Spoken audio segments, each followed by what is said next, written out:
policy platform positions for the 2015-16 Natural Resources and Environment Committee. As you know, several years ago it was changed, and about every 2 years we do a extensive redoing of the policies and all, and this is the year that if there's any significant changes, they need to be made. It coincides with the General Assembly. The General Assembly rotates on about every 2 years that they do studies and all as far as implementing new policies and all, so we align with the General Assembly of Georgia, ACCG did. After the proposals are made today, if there are any proposals or changes, ACCG staff will formulate and draft positions, and it'll be provided to us at the early meeting in August. And that meeting is going to be on August the 6th, and it's going to be at the Middle Georgia Regional Commission in Macon, Georgia. And it's going to be from 10 a.m. to 2 p.m. So if you'll go ahead and save that date, August the 6th, that's Wednesday from 10 to 2.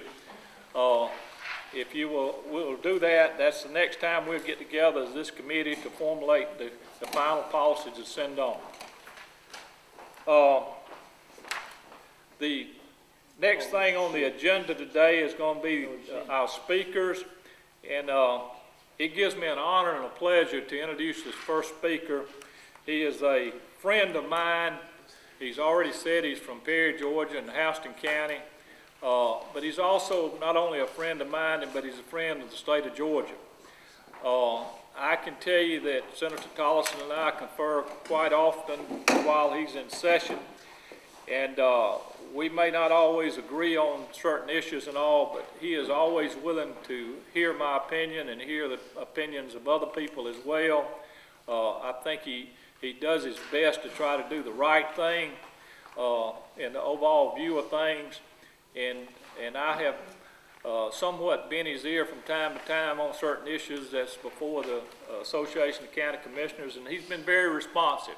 I can always say that about Senator Tolleson. He's been very responsive to me, and I appreciate him as a friend. I spent a little while with him yesterday, and again today I'm spending some time with him. I was picking at him earlier. I said, if I get one more day being around you, I'm going to get you straightened out. And he said, he told me, he said, well, I may get you straight before you get me. So between the two of us, we're going to help one another. But it does give me an honor and a pleasure to introduce the Chairman of Natural Resources from the Senate, Senator Ross Tolleson. Let's give him a hand.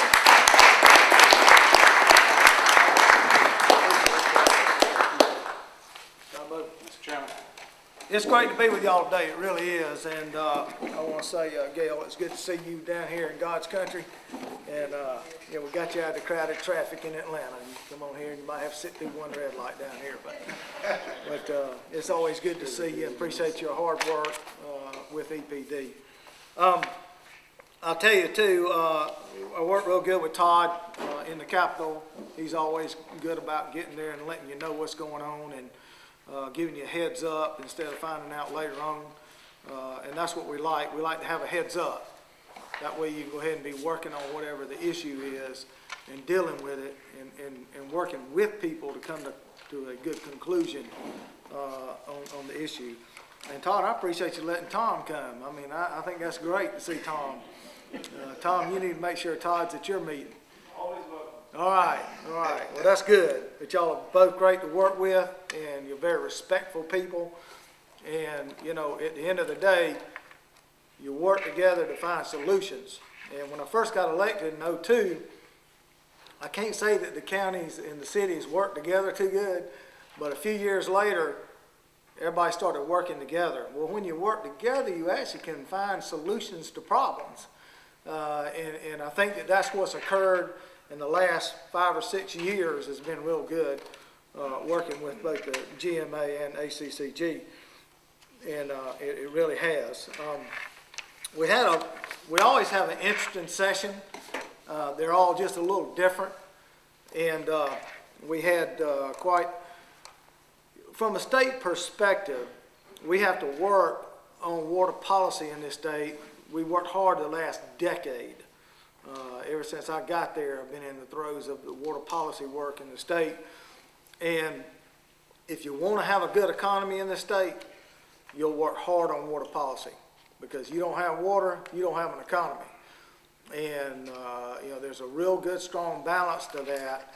And we've all worked good. And Chair Lady Lynn Smith in the House, we work real good together on trying to find solutions and on water policy work in the state.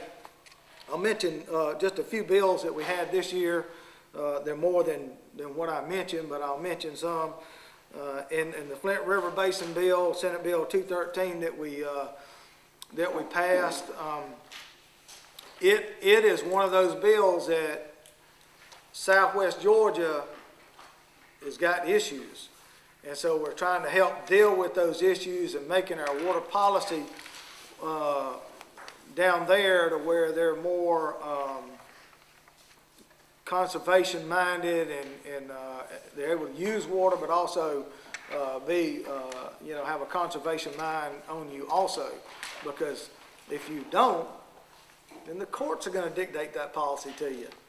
And not that the courts would want to do a maybe not good job, but they probably, if I had to guess, probably the first thing they'd do is cut back people's water withdrawals.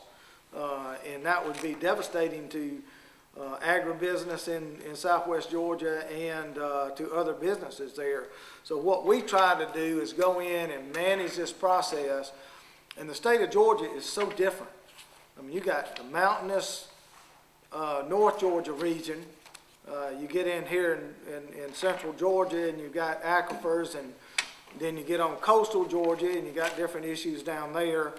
And so the state is so different in its water policy. We have to do it in different sections. We have different policy for different sections, and that's because it's just such a different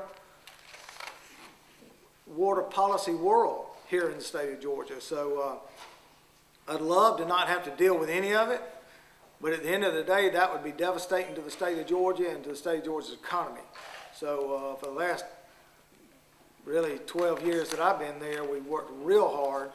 We put together the first state's water planning program. It's statewide for the state. We did that, and I can't remember, I want to say it was 05, but my mind can't keep up with the years, they go so fast. And then in 2010, we passed the Water Stewardship Act. Y'all, I got calls from all over the United States on that bill because it was such a good bill, and it was a rational policy bill. First call I got was out of the Great Lakes region. They were having a terrible drought up there, and I got a call from them, and I got a call out of Texas, and I can't remember where else, but I got a lot of phone calls on that bill. And I said, well, if you got a drought going on, you need to take what you like of this bill and go ahead and draft you a bill and drop it, because you know, if you're not willing to help solve your own problems, then you just got a problem. And that's what we've done in the state of Georgia. Everybody's worked together, worked real hard to address the issues on water policy.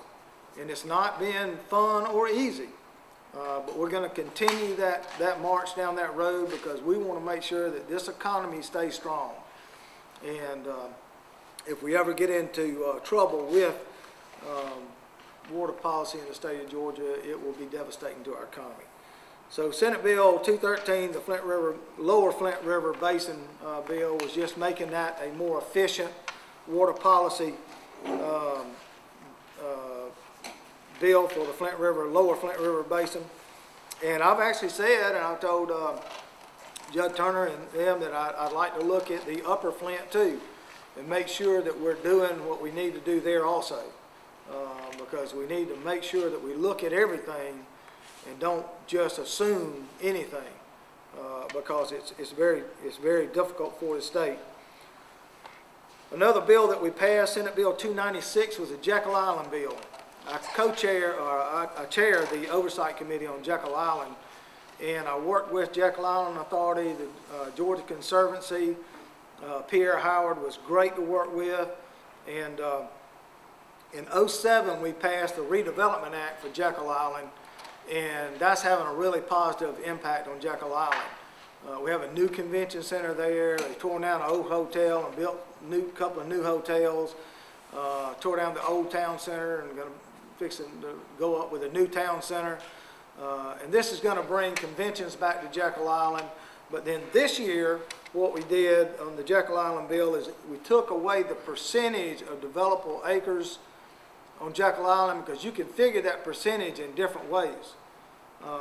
At low tide, high tide, I mean, you can grab more land than you really should be developing on Jekyll Island. So we took that percentage out of the bill, out of the law, and carved the developed acres into the bill, which is 1,597 acres that is already developed, and we added about 78 acres, and that's to give the Jekyll Island Authority the flexibility to deal with, you know, if they had to build a new water treatment facility.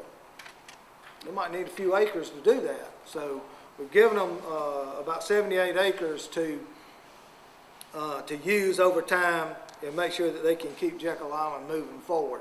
But yet we're not going to overdevelop Jekyll Island. That is a beautiful place, and I've had a lot of meetings down there, and I love Jekyll Island. It's a great place to go and be at peace, and so it's now preserved for future generations, that as they come along, they'll get to see the same beautiful Jekyll Island that we got to see. So that bill passed, and the governor signed it.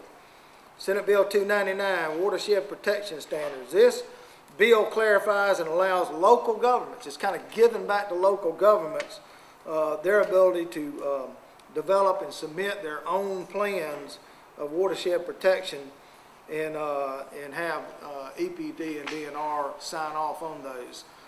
Now they will have to sign off on the plan, but it does give local governments the ability to develop those plans, and I like that, because local governments know their area better than anybody, and we think that that's a good bill that will help local governments kind of keep their own policy and stuff under control.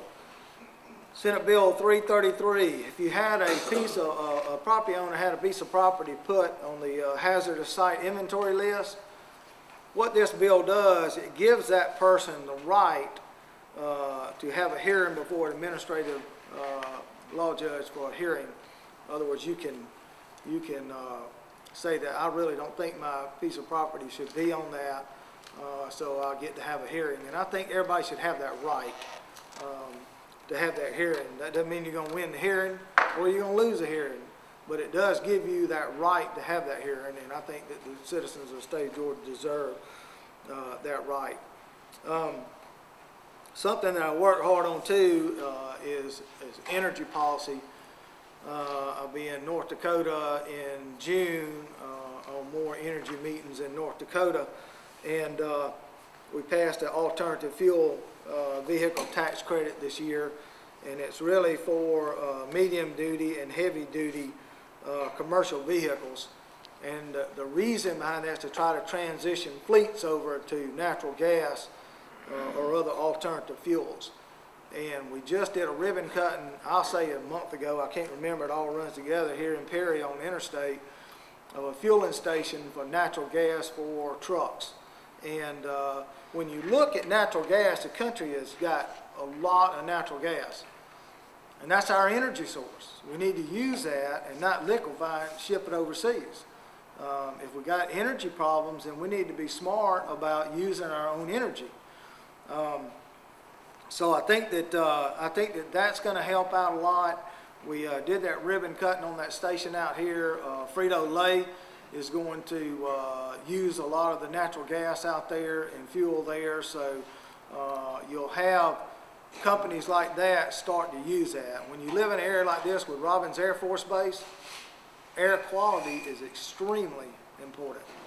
If you get in non-attainment, they start packing that base up and sending the mission somewhere else. So this will help us with air quality also.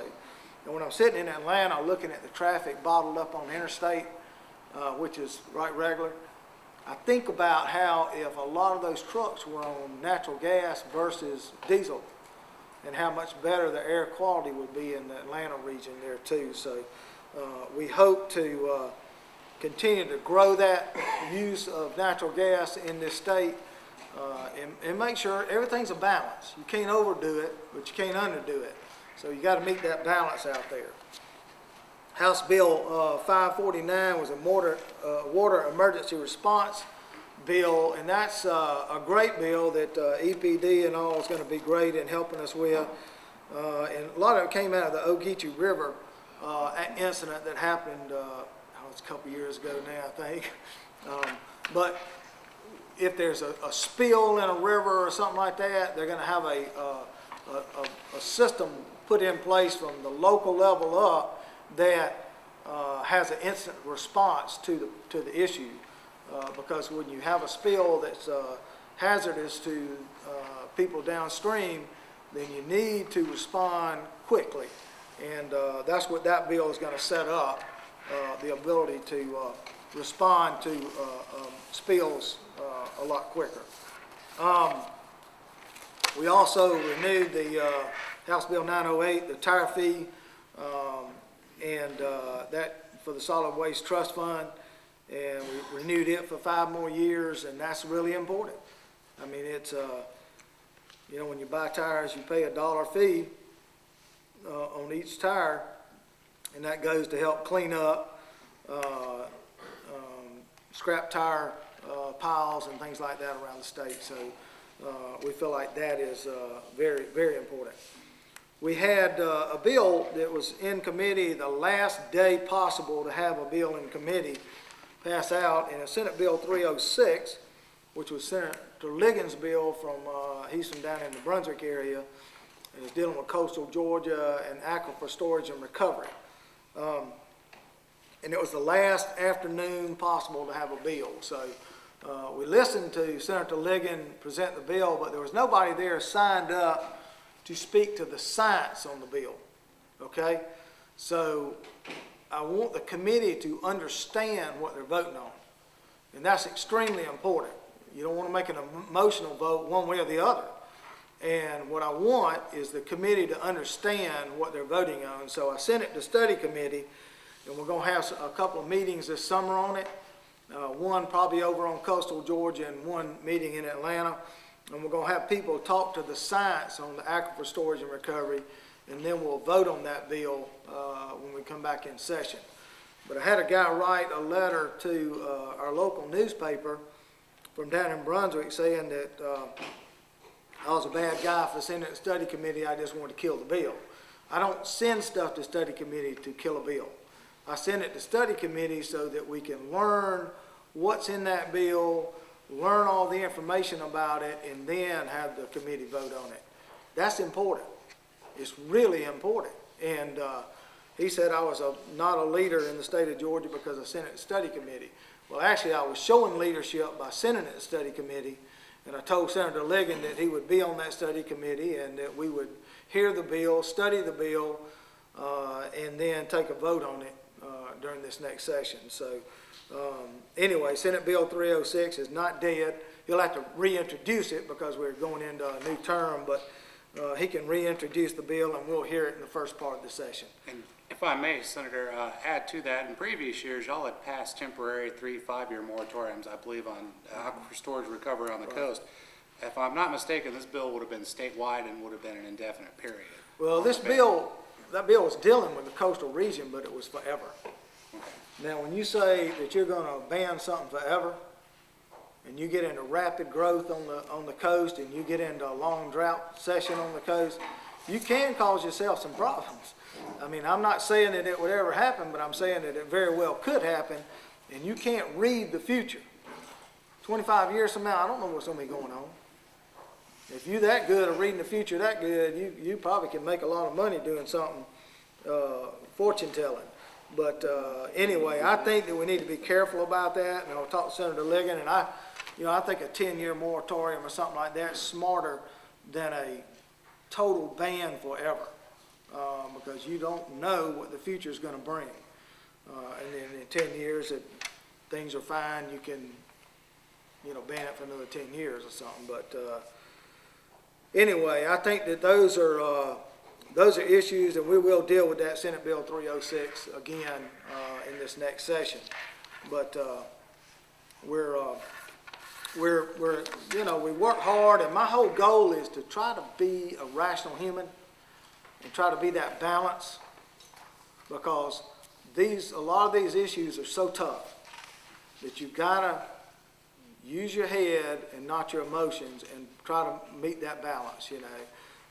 I enjoy working with EPD. I work great with them. We try to work out solutions for problems. Anytime any of y'all need anything, you can sure feel free to call on me, because I'm sure more than willing to help work on anything y'all need to help work on. So feel free to call. And Todd, you know, he's never shy about calling on me. He'll call me in a heartbeat, and I'm glad. I want him to. I want him to call on me and ask me about whatever, because if we don't work together, we don't find solutions. But if we work together, we can find solutions for problems. You know, we might not get 100% of what we want, but we'll find a solution, and it'll make everybody happy, and we can move forward. So with that, I don't know if I've used up my allotted time. If there are any questions, Yeah, let me ask. Yeah, go ahead. Also, Senator, could you tell us anything that's on the horizon for the next session that you know of, and it's you've already mentioned this particular bill Right. that's coming back. Do you know of anything else that may be on the horizon that would affect county government in the state? I'll say at this moment, I don't, and there's a reason for that. People are usually quiet this time of year, but when the fall starts, I start hearing little rumors and noise out there about this is coming and that's coming. But as of